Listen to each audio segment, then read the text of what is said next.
പിതാവിൻ്റെയും പുത്രൻ്റെയും പരിശുദ്ധാത്മാവിൻ്റെയും നാമത്തിൽ ആമേൻ. ഈശോ മിശിഹായിക്ക് സ്തുതിയായിരിക്കട്ടെ. യേശുവിൽ സ്നേഹം നിറഞ്ഞ സഹോദരങ്ങളെ എല്ലാവരെയും ദൈവവചന ധ്യാനത്തിലേക്ക് നമ്മുടെ കർത്താവായ യേശു ക്രിസ്തുവിൻ്റെ നാമത്തിൽ സ്വാഗതം ചെയ്യുന്നു. നമ്മുടെ കർത്താവ് ഈശോ മിശിഹായി എല്ലാവരെയും സ്വർഗം തുറന്ന് അനുഗ്രഹിക്കട്ടെ എന്ന് പ്രാർത്ഥിക്കുന്നു. പ്രിയ സഹോദരങ്ങളെ, നമുക്ക് കർത്താവിൻ്റെ തിരുവചനം നമുക്ക് ധ്യാനിക്കാം. നമ്മുടെ കർത്താവ് നമ്മുടെ ജീവിതത്തിലേക്ക് ചൊരിയുന്ന അനന്തമായ കാരുണ്യത്തെയും ദയയെയും കുറിച്ച് നമ്മൾ ധ്യാനിക്കുകയാണല്ലോ സഹോദരങ്ങളെ. തുടർന്ന് നമ്മൾ ധ്യാനിക്കുമ്പോൾ നമുക്ക് കാണുവാൻ സാധിക്കും, വിശുദ്ധ പൗലോസ്ലീഹ കൊളോസ്യർക്ക് എഴുതിയ ലേഖനം 3-ാം അധ്യായത്തിൻ്റെ 12-ാമത്തെ തിരുവചനത്തിൽ പ്രകാരം പറയുകയാണ്: ആയതിനാൽ ദൈവത്തിൻ്റെ തിരഞ്ഞെടുക്കപ്പെട്ടവരും വാത്സല്യഭോജനങ്ങളും പരിശുദ്ധരുമെന്ന നിലയിൽ നിങ്ങൾ കാരുണ്യം, ദയ, വിനയം, സൗമ്യത, ക്ഷമ എന്നിവ ധരിക്കുവിൻ. 13-ാമത്തെ വചനം ഇപ്രകാരം പറയുന്നു: ഒരാൾക്ക് മറ്റൊരാളോട് പരിഭവമുണ്ടായാൽ പരസ്പരം ക്ഷമിച്ച് സഹിഷ്ണുതയോടെ വർത്തിക്കുവിൻ. കർത്താവ് നിങ്ങളോട് ക്ഷമിച്ചതുപോലെ നിങ്ങളും ക്ഷമിക്കണം. 14-ാം തിരുവചനം: സർവോപരി എല്ലാറ്റിനെയും കൂട്ടിയിണക്കി പരിപൂർണമായ ഐക്യത്തിൽ ബന്ധിക്കുന്ന സ്നേഹം പരിശീലിക്കുവിൻ. ക്രിസ്തുവിൻ്റെ സമാധാനം നിങ്ങളുടെ ഹൃദയങ്ങളെ ഭരിക്കട്ടെ. ഈ സമാധാനത്തിലേക്കാണ് നിങ്ങൾ ഏക ശരീരമായി വിളിക്കപ്പെട്ടിരിക്കുന്നത്. ഇവിടെ 12-ാമത്തെ തിരുവചനം, കൊളോസ്സോസ് 3-ാം അധ്യായത്തിൻ്റെ 12-ാം തിരുവചനം. അവിടെ ഇങ്ങനെ പറയുകയാണ്: അതിനാൽ ദൈവത്തിൻ്റെ തിരഞ്ഞെടുക്കപ്പെട്ടവർ. പ്രിയ സഹോദരങ്ങളെ, നാം ഓരോരുത്തരും ഈ സമൂഹത്തിൽ നിന്ന് നമ്മുടെ കർത്താവ് ഈശോ മിശിഹാ തിരഞ്ഞെടുത്തവരാണ്. മറക്കരുത്. ഞാനും എന്നെ കേട്ടുകൊണ്ടിരിക്കുന്ന നിങ്ങൾ ഓരോരുത്തരെയും ദൈവം തിരഞ്ഞെടുത്തതാണ്. യേശുനാഥൻ എന്നാണ് തിരഞ്ഞെടുത്തത്? വിശുദ്ധ ഗ്രന്ഥം ശരിക്കും നമ്മൾ പഠിച്ചു കഴിഞ്ഞാൽ നമുക്ക് കാണുവാൻ സാധിക്കും, ഈ ലോകമുണ്ടാകുന്നതിന് മുമ്പേ യേശു ക്രിസ്തുവിൽ പിതാവായ ദൈവം എന്നെയും നിങ്ങളെയും എല്ലാം തിരഞ്ഞെടുത്തു എന്ന് എഫേസോസ് 1-ാം അധ്യായത്തിൻ്റെ 4-ാം തിരുവചനത്തിൽ പറയുന്നുണ്ട്. എഫേസോസ് 1:4: തൻ്റെ മുൻപാകെ സ്നേഹത്തിലും പരിശുദ്ധിയിലും നിഷ്കളങ്കരായി ജീവിക്കുവാൻ ലോകസ്ഥാപനത്തിന് മുൻപ് തന്നെ അവിടുന്ന് നിങ്ങളെ ക്രിസ്തുവിൽ തിരഞ്ഞെടുത്തു. കണ്ടോ, പിതാവായ ദൈവം ക്രിസ്തുവിൽ നമ്മളെ തിരഞ്ഞെടുത്തത് ഈ ലോകം ഉണ്ടാകുന്നതിന് മുൻപേയാണ് എന്ന് ദൈവത്തിൻ്റെ വചനം നമ്മെ ഓർമ്മിപ്പിക്കുന്നു. എന്തിനു വേണ്ടി?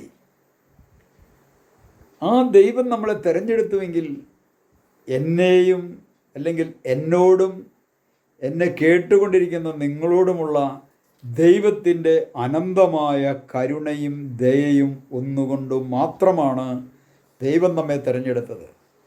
ദൈവത്തിനെ തിരഞ്ഞെടുക്കാനായിട്ടുള്ള യോഗ്യതയൊന്നും നമുക്കുണ്ടോ പ്രിയ സഹോദരങ്ങളെ? എന്തെങ്കിലും യോഗ്യതയുണ്ടോ? നമുക്കെന്താ യോഗ്യതയുള്ളത്? നമ്മളിൽ കുറേ ഈ ലോകത്തിൻ്റെ തിന്മയ്ക്ക് അടിമപ്പെട്ട് ജീവിച്ച കുറേ സർട്ടിഫിക്കറ്റുകളല്ലാതെ ദൈവവചനത്തിൻ്റെ അനുസൃതമായ ഒരു നന്മ ജീവിതം നയിച്ച് ഉള്ള ഒരു സർട്ടിഫിക്കറ്റ് യഥാർത്ഥത്തിൽ നമുക്കുണ്ടോ? എത്ര വലിയ ഉന്നതനായ സുവിശേഷ പ്രഘോഷകനായാലും ശരി, ആ സുവിശേഷ പ്രഘോഷകൻ്റെ നാട്ടിൽ ചെന്ന് ചോദിച്ചു കഴിഞ്ഞാൽ ആ സുവിശേഷകനെ കുറിച്ച് ഏറ്റവും മോശമായ രീതിയിലുള്ള സർട്ടിഫിക്കറ്റുകളായിരിക്കും നാട്ടിലുള്ളവർ കൊടുക്കുക. നമ്മുടെ കർത്താവ് ഈശോ മിശിഹാ സ്വന്തം നാട്ടിൽ പോലും പരിത്യജിക്കപ്പെട്ടു. സ്വന്തം നാട്ടിലുള്ളവർ പോലും ഇവന് തലയ്ക്ക് സുഖമില്ല എന്നും പറഞ്ഞുകൊണ്ട് അവനെ പിടിച്ചുകൊണ്ട് പോകാൻ തുടങ്ങി. പ്രവാചകൻ സ്വന്തം നാട്ടിൽ അവഗണിക്കപ്പെടുമെന്ന വചനം വ്യക്തമായിട്ടും ബൈബിളിൽ കർത്താവ് ഈശോ മിശിഹായുടെ കിടപ്പുണ്ട്.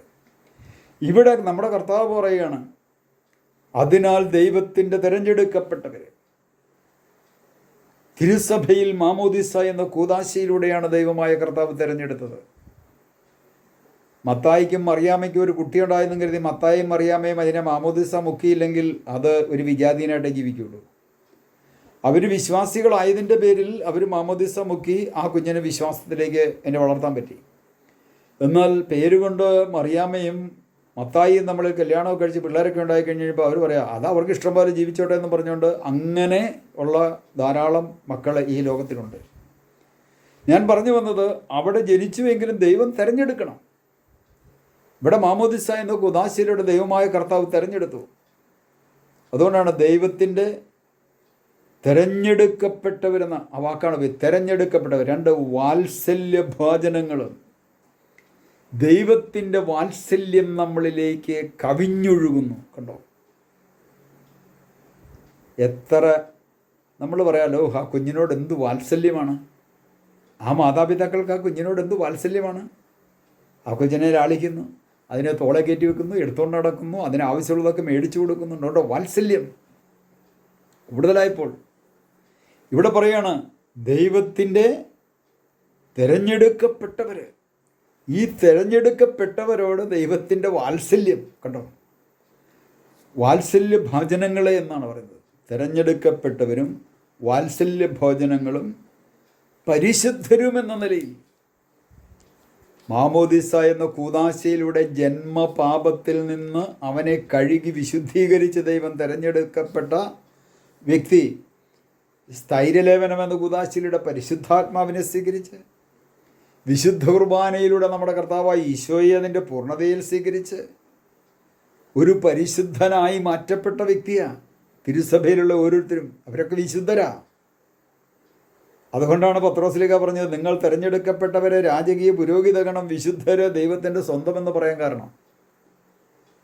അതുകൊണ്ട് പ്രിയ സഹോദരങ്ങളെ തിരിച്ചറിയുക, ദൈവത്തിൻ്റെ അനന്തമായ കരുണയൊന്നുകൊണ്ട് മാത്രമാണ് ഈ സമൂഹത്തിൽ നിന്നും നമ്മോടുള്ള കർത്താവിൻ്റെ ദയ ഒന്നുകൊണ്ട് മാത്രമാണ് പ്രിയ സഹോദരങ്ങളെ ഈ സമൂഹത്തിൽ നിന്നും ദൈവമായ കർത്താവ് നമ്മളെ വിളിച്ചു വേർതിരിച്ചത്.